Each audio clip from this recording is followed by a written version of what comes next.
నేరాలు, ప్రజలపై విచక్షణారహితంగా దాడులు, కందుకూరులో మద్యం గంజాయి మత్తులో రెచ్చిపోతున్న హిజ్రాలు, అందిన కాడికి దౌర్జన్యంగా డబ్బుల వసూళ్లు, అడిగినంత ఇవ్వకుంటే ప్రజలపై సైకోల్లా దాడులు. కందుకూరులో హిజ్రాలు రెచ్చిపోతున్నారు. వాళ్ల వసూళ్లు పర్వం పరాకాష్ఠకు చేరింది. అడిగినంత డబ్బులు ఇవ్వకుంటే దాడులకు దిగుతూ భయభ్రాంతులకు గురి చేస్తున్నారు. తాజాగా మంగళవారం మధ్యాహ్నం పట్టణంలోని హరిణి ప్రజా వైద్యశాలకు వెళ్లి నానా హంగామా చేశారు. అడిగినంత దసరా మామూళ్లు ఇవ్వాలని డిమాండ్ చేశారు. అక్కడ ఉండే స్టాఫ్తో వాగ్వాదానికి దిగుతూ దురుసుగా ప్రవర్తించారు. ఫుల్లుగా మద్యం సేవించి గంజాయ గబ్బు నోరుతో అక్కడ ఉన్న వారిపై భూత పురాణంతో నానా రచ్చ చేశారు. ఆపై అక్కడున్న వాళ్లతో వాదనకు దిగుతూ వారిపై కలబడ్డారు. అక్కడ పనిచేసే ఓ నర్సును జుట్టు పట్టుకుని కొట్టుకుంటూ రోడ్డు మీదకు తీసుకొచ్చారు. అదే సమయంలో ఆ వైద్యశాల డాక్టర్ వచ్చి తప్పించబోవడంతో ఆయనపై కూడా దాడి చేయడానికి తెగబడ్డారు. నడిరోడ్డుపై బట్టలు విప్పి ప్రజలను అసభ్యతకు గురి చేశారు. నగ్నంగా డాక్టర్ ముందు నుంచొని బూతులతో విరుచుకుపడ్డారు. ఇక్కడే కాకుండా పట్టణమంతా వీరి అరాచకాలు ఎక్కువయ్యాయని ప్రజలు వాపోతున్నారు. తక్షణమే వీరిని అదుపులోకి తీసుకొని కఠినంగా శిక్షించాలని స్థానిక ప్రజలు కోరుతున్నారు.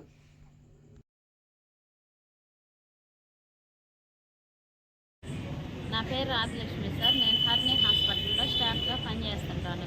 అయితే మా హాస్పిటల్ దగ్గరికి హిజ్రాయిలు ఒక 4 వచ్చారు. వాళ్ళు వచ్చి మాకు డబ్బులు కావాలి అని చెప్పి వచ్చారు.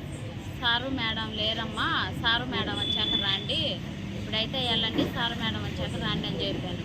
సార్ లంచ్కి వెళ్ళి ఉన్నారు, కింద లేరు, పైన ఉన్నారు. సార్ లంచ్కి వెళ్ళి ఉన్నారు, సార్ వచ్చాక రండి, సార్ వచ్చాక వాళ్ళని అడిగి తీసుకోండి అని చెప్పాను. వాళ్ళు ఎన్నుకోకుండా నువ్వేంది మాకు చెప్పేది అని చెప్పి నా మీదకి కలబడటానికి జుట్టు పట్టుకొని కొట్టి దమ్మ చెంపలు వేసి కొట్టి తలకేసి కొట్టారు. తర్వాత నేను ఆత్మరక్షణ కోసం నేను ఫ్యాడ్ అడ్డం పెట్టుకున్నాను. అడ్డం పెట్టుకున్నా కానీ అయినా కానీ కుర్చీ తీసుకొని నా మీదకి ఇసిరేశారు. కుర్చీ తీసుకొని కొట్టారు. తర్వాత మళ్ళీ నేను ఇంకా ఆ దెబ్బలకు బరాయించలేక నేను ఫ్యాడ్ అడ్డం పెట్టుకున్నా కానీ వాళ్ళు కొడతానే ఉన్నారు. నాకేం చేయాలో అర్థం కావట్లేదు. ఇంకా ఫ్యాడ్ ఇట్లాగా అడ్డం పెట్టుకొని ఉన్నాను. ఆ ఫ్యాడ్ ఇంకా నేను తర్వాత కింద పడేసి నన్ను దమ్మ కొట్టి రోడ్డు మీదకి ఈడ్చుకొని పోయి నా జేబులో ఉన్న డబ్బులు, నా చేతికున్న ఉంగరం మొత్తం పీక్కున్నారు రోడ్డు మీద.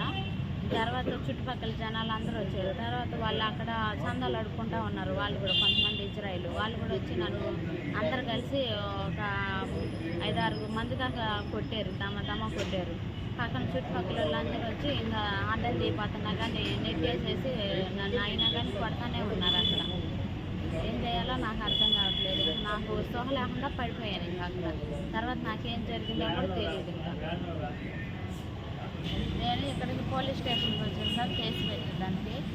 వాళ్ళ మీద చర్య తీసుకొని నాకు కొంచెం న్యాయం చేయాలని జరుగుతున్నారు. నాకు 2 పిల్లలు కూడా ఉన్నారు.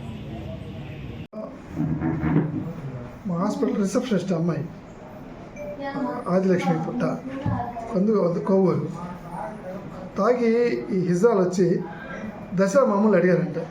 డాక్టర్ గారు లేరు, మీరు గంట రమ్మని చెప్తే వాళ్ళు తాగిన మైకంలో ఆమె మీద చేయి చేసుకున్నారు. మీ అమ్మాయి 6 మంది 7 మంది వచ్చి పైన పడితే ఎట్లా చూడండి. ఈ అమ్మాయి పెరుగులాట్లో ప్యాంటు తగిలిందనమాట. దాని దెబ్బకి వాళ్ళు ఆమె బయట పడేసి పిడిగుద్దులు జుట్టు పట్టుకొని సుమారుగా వీధి దాకా లాక్కుపోవడం చూస్తే నాకు ఆశ్చర్యం అనిపిస్తుంది. మీరు చూడండి ఈ వీడియోలో అసలు వాళ్ళకి ఎంత ధైర్యం ఎట్లా వచ్చింది తాగిన మైకంలో. చాలామంది చెప్తున్నారు, నాకు ఎంతమంది ఫోన్ చేశారు. 15,000 25,000 అది పెళ్ళిళ్ళల్లో ఇల్లు ఓపెన్ చేస్తే మేము హిజ్రాలో మాకు హక్కు ఉంది అన్నట్లు దౌర్జన్యం చేసి చంపుతున్నారు. చూస్తే మాత్రం మాకు చాలా బాధ అనిపించింది. చంపేస్తారని అనిపించింది అనమాట. కాబట్టి వీళ్ళు మాత్రం పూర్తి స్థాయిలో వీళ్ళకి కఠిన చర్యలు తీసుకోవాలా. నాన్ బెయిలబుల్గా బైండ్ ఓవర్ కేసులు పెట్టి లోపల తేయాలి. లేకపోతే మాత్రం నాలాగే చాలామంది ఈ దసరా లోపల చాలామంది ఇబ్బంది పడతారు. వాళ్ళు చూడండి, వీడియోస్ చూడండి, వాళ్ళు ఎంత అలజడి సృష్టించారు, ఎంత దౌర్జన్యం చేశారు. పెళ్ళిళ్ళకి వెళ్తున్నారంట ఈ మధ్యకాలంలో. అక్కడ కూడా 15,000 25,000 ఇవ్వకపోతే గుడ్లిపోయడం, నగ్నంగా డ్యాన్స్ చేయడం, వాళ్ళ యొక్క పరువుని వాళ్ళ బంధువుల ముందు తీయడం, ఆ విధంగా వాళ్ళని దౌర్జన్యం చేసి 15,000 20,000 అట్టు తీసుకొని పోతున్నారు.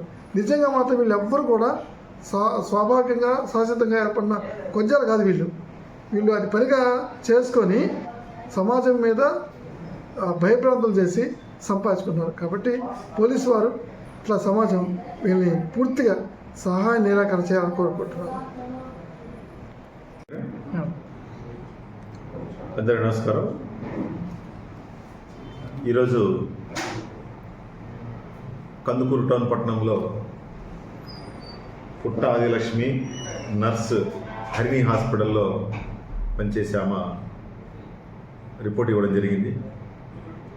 రిపోర్ట్ ప్రకారం ఆమె హాస్పిటల్ ఉంటే 4 హిజ్రాలు